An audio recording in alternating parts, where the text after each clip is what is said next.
Lilian's Business Venture by L. M. Montgomery. Lilian Mitchell turned into the dry goods store on Randall Street, just as Esther Miller and Ella Taylor came out. They responded coldly to her greeting and exchanged significant glances as they walked away. Lilian's pale face crimsoned. She was a tall, slender girl of about 17 and dressed in mourning. These girls had been her close friends once, but that was before the Mitchells had lost their money. Since then, Lilian had been cut by many of her old chums, and she felt it keenly. The clerks in the store were busy, and Lilian sat down to wait her turn. Near to her, two ladies were also waiting and chatting. Helen wants me to let her have a birthday party, Mrs. Saunders was saying wearily. She has been promised it so long, and I hate to disappoint the child, but our girl left last week, and I cannot possibly make all the cakes and things myself. I haven't the time or strength, so Helen must do without her party. Talking of girls, said Mrs. Reeves impatiently, I am almost discouraged. It is so hard to get a good all-round one. The last one I had was so saucy I had to discharge her, and the one I have now cannot make decent bread. I never had good luck with bread myself either. That is Mrs. Porter's great grievance too. It is no light task to bake bread for all those boarders. Have you made your jelly yet? No, Maria cannot make it, she says, and I detest messing with jelly, but I really must see to it soon. At this point, a saleswoman came up to Lilian, who made her small purchases and went out. There goes Lilian Mitchell, said Mrs. Reeves in an undertone. She looks very pale. They say they are dreadfully poor since Henry Mitchell died. His affairs were in a bad condition, I am told. I am sorry for Mrs. Mitchell, responded Mrs. Saunders. She is such a sweet woman. Lilian will have to do something, I suppose, and there is so little chance for a girl here. Lilian, walking down the street, was wearily turning over in her mind the problems of her young existence. Her father had died the preceding spring. He had been a supposedly prosperous merchant. The Mitchells had always lived well, and Lilian was a petted and only child. Then came the shock of Henry Mitchell's sudden death and of financial ruin. His affairs were found to be hopelessly involved. When all the debts were paid, there was left only the merest pittance, barely enough for house rent, for Lilian and her mother to live upon. They had moved into a tiny cottage in an unfashionable locality, and during the summer, Lilian had tried hard to think of something to do. Mrs. Mitchell was a delicate woman, and the burden of their situation fell on Lilian's young shoulders. There seemed to be no place for her. She could not teach and had no particular talent in any line. There was no opening for her in Willington, which was a rather sleepy little place, and Lilian was almost in despair. There really doesn't seem to be any real place in the world for me, Mother, she said rather dolefully at the supper table. I've no talent at all. It is dreadful to have been born without one. And yet I must do something, and do it soon. And Lilian, after she had washed up the tea dishes, went upstairs and had a good cry. But the darkest hour, so the proverb goes, is just before the dawn, and after Lilian had had her cry out and was sitting at her window in the dusk, watching a thin new moon shining over the trees down the street, her inspiration came to her. A minute later, she whirled into the tiny sitting room where her mother was sewing. Mother, our fortune is made. I have an idea. Don't lose it, then, said Mrs. Mitchell with a smile. What is it, my dear? Lilian sobered herself, sat down by her mother's side, and proceeded to recount the conversation she had heard in the store that afternoon. Now, Mother, this is where my brilliant idea comes in. You have often told me I am a born cook, and I always have good luck. Now, tomorrow morning I shall go to Mrs. Saunders and offer to furnish all the good things for Helen's birthday party, and then I'll ask Mrs. Reeves and Mrs. Porter if I may make their bread for them. That will do for a beginning. I like cooking, and I believe that in time I can work up a good business. It seems to be a good idea, said Mrs. Mitchell thoughtfully, and I am willing that you should try. But have you thought it all out carefully? There will be many difficulties. I know, I don't expect smooth sailing right along, and perhaps I'll fail altogether, but somehow I don't believe I will. A great many of your old friends will think. Oh, yes, I know that too, but I am not going to mind it, Mother. I don't think there is any disgrace in working for my living.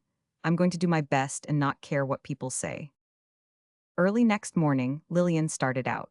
She had carefully thought over the details of her small venture, considered ways and means, and decided on the most advisable course. She would not attempt too much, and she felt sure of success. To secure competent servants was one of the problems of Willington people. At Drayton, a large neighboring town, were several factories, and into these all the working girls from Willington had crowded, leaving very few who were willing to go out to service. Many of those who did were poor cooks, and Lilian shrewdly suspected that many a harassed housekeeper in the village would be glad to avail herself of the new enterprise. Lilian was, as she had said of herself, a born cook. This was her capital, and she meant to make the most of it. Mrs. Saunders listened to her businesslike details with surprise and delight. "It is the very thing," she said. "Helen is so eager for that party, but I could not undertake it myself. Her birthday is Friday." "Can you have everything ready by then?" "Yes, I think so," said Lilian briskly, producing her notebook. "Please give me the list of what you want, and I will do my best." From Mrs. Saunders, she went to Mrs. Reeves and found a customer as soon as she had told the reason of her call. "I'll furnish all the bread and rolls you need," she said, "and they will be good, too. Now about your jelly. I can make good jelly, and I'll be very glad to make yours." When she left, Lilian had an order for 24 glasses of apple jelly, as well as a standing one for bread and rolls. Mrs. Porter was next visited and grasped eagerly at the opportunity. "I know your bread will be good," she said, "and you may count on me as a regular customer." Lilian thought she had enough on hand for a first attempt and went home satisfied. On her way, she called at the grocery store with an order that surprised Mr. Hooper. When she told him of her plan, he opened his eyes. "I must tell my wife about that. She isn't strong and she doesn't like cooking." After dinner, Lilian went to work, enveloped in a big apron, and whipped eggs, stoned raisins, stirred, concocted, and baked until dark. When bedtime came, she was so tired that she could hardly crawl upstairs, but she felt happy too, for the day had been a successful one. And so also were the days and weeks and months that followed. It was hard and constant work, but it brought its reward. Lilian had not promised more than she could perform, and her customers were satisfied. In a short time, she found herself with a regular and growing business on her hands, for new customers were gradually added and always came to stay. People who gave parties found it very convenient to follow Mrs. Saunders's example and order their supplies from Lilian. She had a very busy winter, and of course, it was not all plain sailing. She had many difficulties to contend with. Sometimes days came on which everything seemed to go wrong, when the stove smoked or the oven wouldn't heat properly, when cakes fell flat and bread was sour and pies behaved as only totally depraved pies can, when she burned her fingers and felt like giving up in despair.